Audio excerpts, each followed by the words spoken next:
अस्सलाम वालेकुम दोस्तों, अपनी नेक्स्ट वीडियो के साथ आपको वेलकम करता हूं अपने इस चैनल में। उम्मीद आप सब खैरियत से होंगे। तो चलते हैं आज की अहम न्यूज़ की जानब। सबसे पहले तो बात करेंगे स्पेन नेशनलिटी के बाद कौन से अहम काम है जो लाजमी तौर पे आपने करने हैं, वरना आपको जुर्माना हो सकता है। इसके बारे में कुछ दोस्तों के कमेंट भी आए हैं, इस वजह से इसको कंप्लीट इन्फॉर्मेशन आपको प्रोवाइड करूंगा। उसके बाद नया इंटरनेशनल ड्राइवर लाइसेंस अगर आप हासिल करना चाहें तो वो भी आप डीजीटी से हासिल कर सकते हैं। इसके बारे में बात करेंगे। इंग्लैंड नया इमिग्रेशन कानून पास हो चुका है, वो कानून किस तरह से इफेक्ट करेगा इमिग्रेंट्स पे, इस पे बात करेंगे। और आखिर में बात करेंगे कि स्पेन वर्क परमिट या फैमिली वीज़ा, इस पे कुछ अहम मालूमात हैं, कुछ दोस्तों के साथ मसले दरपेश हैं, उस पे बात करेंगे और वीडियो के आखिर में इसको कवर करेंगे। दोस्तों, तफसील की तरफ जाने से पहले आपको ये बताता चलूँ कि जो नीचे डिस्क्रिप्शन है उसका जो पहला लिंक है जिस चैनल का, वहाँ पे जाएं, उसको सब्सक्राइब करें, उस चैनल की वीडियोस को वॉच करें। अगर आप आईटी से रिलेटेड इन्फॉर्मेशन लेना चाहते हैं या उसको अपनी फील्ड बनाना चाहते हैं तो लाजमी तौर पे उस चैनल को भी सब्सक्राइब कर लें, क्योंकि उस चैनल पे मैं डेली बेसिस पे काफ़ी अच्छी इन्फॉर्मेशन टेक्नोलॉजी से रिलेटेड न्यूज़ और ट्यूटोरियल शेयर करता हूँ। तो सबसे पहले तो स्पेन नेशनलिटी के बाद जो काम आप लोगों ने लाजमी करने हैं वरना आपको जुर्माना हो सकता है, वो कौन से हैं। सबसे पहले तो आपको ये बताता चलूँ कि जैसे आपका दिनी मिलता है और हम अमूमन तौर पे अपना पासपोर्ट भी साथ ही बनवा लेते हैं, जब ये बनता है हमारा तो उस वक्त आपने क्या करना है। उसके बाद आपने पहला स्टेप ये करना है कि अपने कार्ड को, अपने दातुस को फ़ौरन तमाम सरकारी इदारों में उसको तब्दील करवाना है। फॉर एग्ज़ाम्पल, हमारा आपको मालूम है कि हमारी अपलीदो में इजाफा हो जाता है, हमारे नाम में तब्दीली हो जाती है। जो हमारी पहले नी में होता है तमाम डाटा, वो दिनी में जाके टोटली डिफरेंट हो जाता है, क्योंकि हमारे वालदैन की अपलीदो हमारे नामों के साथ लगती है। क्योंकि हमारे मुल्कों में ये पहले ट्रेंड नहीं है कि वालदैन के नाम जो है वो आगे बच्चों के नाम के साथ आए, तो इस वजह से हमें लाजमी तौर पे ऐड करना पड़ता है। वो नाम जैसे ही ऐड होता है तो उसके बाद हमारा जो नाम है वो तब्दील हो जाता है और हमारा सर नेम भी तब्दील हो जाता है। तो इस वजह से लाजमी तौर पे आपने क्या करना है कि आपने सबसे पहले जो सबसे ज़्यादा ज़रूरी है, जिस पे ज़्यादातर लोगों को जुर्माने हुए हैं, वो है ड्राइवर लाइसेंस। अगर आपके पास ड्राइवर लाइसेंस है और आपकी पहले नी थी और अब आपके पास दिनी हो चुकी है, तो फ़ौरन जो है आपने डीजीटी डिपार्टमेंट के तमाम जो मामलात हैं वहाँ पे, तमाम जो आपके रिकॉर्ड है वहाँ पे अपना नाम तब्दील करवाना है, जिसमें ड्राइवर लाइसेंस भी हो सकता है। अगर आपके नाम की गाड़ी है, गाड़ी भी हो सकती है। इससे रिलेटेड जितने आपके हैं वो तमाम चीज़ें आपने वहाँ पे अपने नाम पे तब्दील करवा लेनी है, वरना अगर खुदा न खास्ता आपको कोई जुर्माना होता है, आपके पुराने नाम पे होता है और आप उसको पे नहीं करते, या उनको पता चल जाता है कि आपने अपना नाम दिनी के बाद जो आपका तब्दील हुआ है उसको नहीं चेंज करवाया, तो फिर आपके लिए क्या होगा, आपके लिए मसला हो सकता है और आपको जुर्माना हो सकता है। तो इस वजह से सबसे पहले तो आपने डीजीटी के मामला तमाम के तमाम क्लियर करने हैं, अपना ड्राइवर लाइसेंस भी क्लियर करना है। और ड्राइवर लाइसेंस इस वजह से भी ज़रूरी है, खुदा न खासा ड्राइविंग के दौरान अगर आपकी चेकिंग हो जाती है या किसी हादसे में आपका चेक किया जाता है ड्राइवर लाइसेंस, उस वक्त आपसे दिनी भी आपकी मांगी जाती है, आपकी शनाख्त भी मांगी जाती है और आप उनको वो देते हैं, तो वहाँ पे आपकी दिनी पे कुछ और नाम होगा, ड्राइवर लाइसेंस पे कुछ और होगा।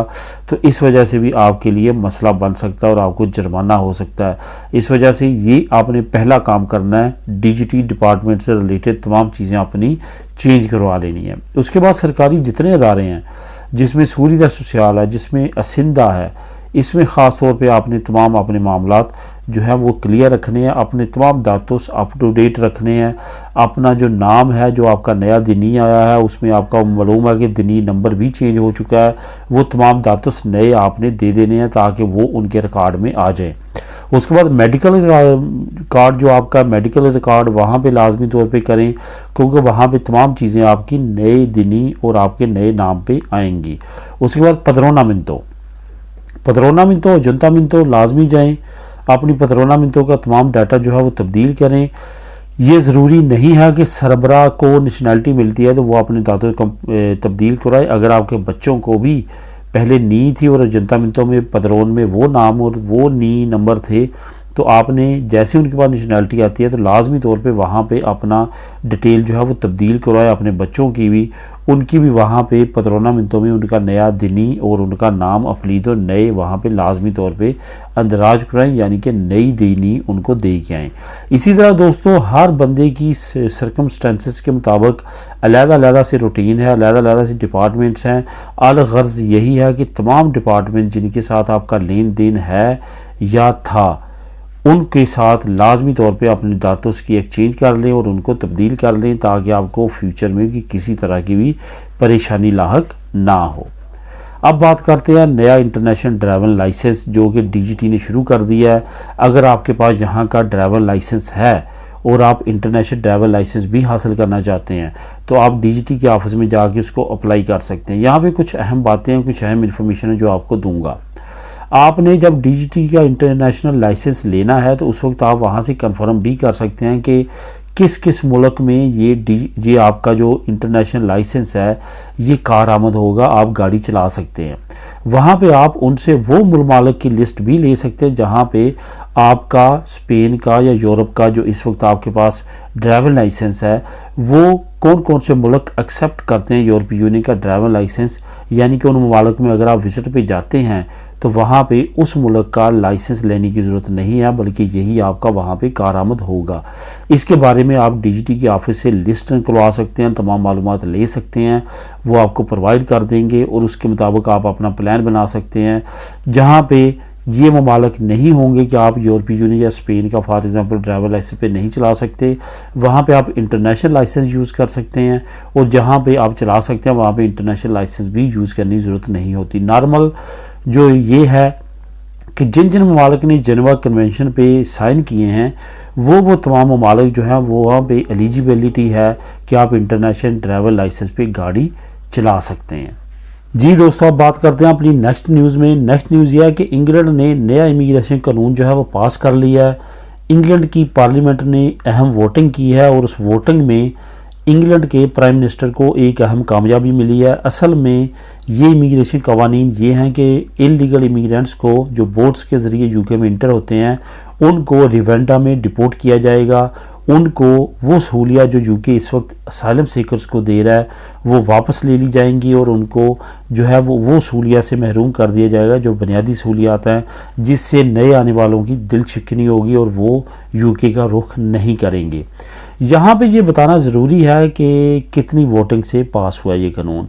तकरीबन 50 वोट ज़्यादा लिए हैं और जो है ये कानून पास हो चुका है, क्योंकि कंजर्वेटिव पार्टी के ज़्यादातर एमपीज़ ने इसके हक़ में वोट दिए हैं और लेबर पार्टी ने काफ़ी ज़्यादा कोशिश की थी कि ये कानून पास ना हो सके, लेकिन आखिरकार ये कानून पास हो चुका है। यूरोपीय यूनियन ने भी इसकी मुखालफत की थी क्योंकि उनका कहना था ये ह्यूमन राइट्स के अगेंस्ट है, ह्यूमन राइट्स की तमाम कवानीन इस पे पूरे नहीं उतरते।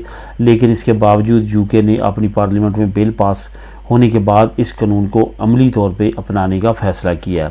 अब देखते आने वाले वक्त में इस कानून के तहत एक तो रिवेंडा का प्लान है, इमिग्रेंट्स को कम करने का प्लान है, बोट्स के ज़रिए आने वालों पे पाबंदी है, उनको सहूलियत नहीं दी जाएंगी, रहायश नहीं दी जाएगी, खाना फ्री नहीं दिया जाएगा, उनको जो बोनस मिलता था हर हफ्ते 2 हफ्ते महीने वो बंद कर दिया जाएगा। इस तरह के और मामला है जो उनके साथ किए जाएंगे ताकि नए आने वाले इमिग्रेंट्स की दिल शिकनी हो सके और वो यूके का रुख ना करें। अब बात करते हैं स्पेन वर्क परमिट या फैमिली वीज़ा। पिछले दिनों एक दोस्त का रब्ता करना हुआ और उन्होंने कहा कि मेरी शादी हुई है स्पेन में और मेरी वाइफ वहाँ पे हैं, तो मैंने क्या किया है कि उन्होंने मुझे वर्क परमिट में बुलाने के लिए वर्क परमिट भेजा है और 3 महीने तकरीबन हो चुके हैं, लेकिन एम्बेसी की तरफ से कोई भी जवाब नहीं आया। तो मैंने उनसे ये क्वेश्चन किया कि आपने फैमिली वीज़ा अप्लाई क्यों नहीं किया, आप ये वर्क परमिट पे क्यों गए हैं। तो उनका कहना था क्योंकि मेरी वाइफ के वालिद ने वर्क परमिट पे उनको बुलाया था, तो वो हम ये समझते थे कि जैसे उनका बहुत जल्दी काम हो चुका है तो वो ऐसे ही मेरा भी हो जाएगा। लेकिन एक चीज़ आपने हमेशा याद रखनी है, मैं कई वीडियो में इस पे बात कर चुका हूँ कि जो वालिदैन अपने 18 साल से उम्र से ज़्यादा वाले बच्चों को अपने पास वर्क परमिट पे बुलवाते हैं उसमें ह्यूमन राइट्स आ जाते हैं और उसके साथ साथ तमाम फैमिली के मेंबरान, क्योंकि वो शो करते हैं इधर हैं या उधर भी हैं, तो वो अपनी औलाद को बुला रहे होते हैं, जिसकी वजह से उनको ख़ास तौर पे राहत दी जाती है। उनका वर्क परमिट का प्रोसीजर बड़ा फास्ट होता है, अक्सर खैरिया में भी और एम्बेसी में भी। इससे कतन ये ना लिया जाए मतलब कि तमाम लोगों के वर्क परमिट्स का जो सिलसिला है वो इसी तरह फास्ट होगा। अब उनकी वाइफ का तो इस वजह से बहुत जल्द हो चुका कि उनके जो वालिद थे उन्होंने यहाँ से उनको वर्क परमिट भेजा था, लेकिन इनकी सिचुएशन अब डिफरेंट है। इनकी वाइफ उनको वर्क परमिट भेज रही है कि वो यहाँ पे आएँ, तो उसके लिए बेस्ट ऑप्शन यही होता है, अगर आपका खामद है या बीवी है, यही बेस्ट ऑप्शन है कि थोड़ी सी देर लग जाए, लेकिन जो जेन्युइन तरीका है जो कि आपका फैमिली वीज़े के ज़रिए प्रोसेस का होना होता है, वो जेन्युइन जो तरीका है उसी को अपनाते हुए आप करें कि अपने फैमिली मेम्बरान को फैमिली वीज़े पे बुलाएं, इस तरह की किसी भी रिस्क में ना पड़ें। हो सकता है कि उनका ये वर्क परमिट वाला प्रोसीजर भी हो जाए, लेकिन फैमिली वीज़े का ये भी होता है कि फैमिली के साथ ही आपकी वहाँ पे डॉक्यूमेंटेशन शुरू हो जाती है। वर्क परमिट पे जाके आपको किसी तरह का कंपनी के साथ अगर मसला बनता है वो आपका आलता नहीं करते, या कि और की मसला होता है, तो वो आपके लिए काफ़ी ज़्यादा पेचीदा और ख़राब हो जाता है। इस वजह से आपके लिए यही बेस्ट होता है कि आप फैमिली वीज़े को तरजीह दें। तो दोस्तों, ये थी आज की अहम इन्फॉर्मेशन और न्यूज़। मिलेंगे नेक्स्ट वीडियो में नई अपडेट्स के साथ। अल्लाह हाफिज़।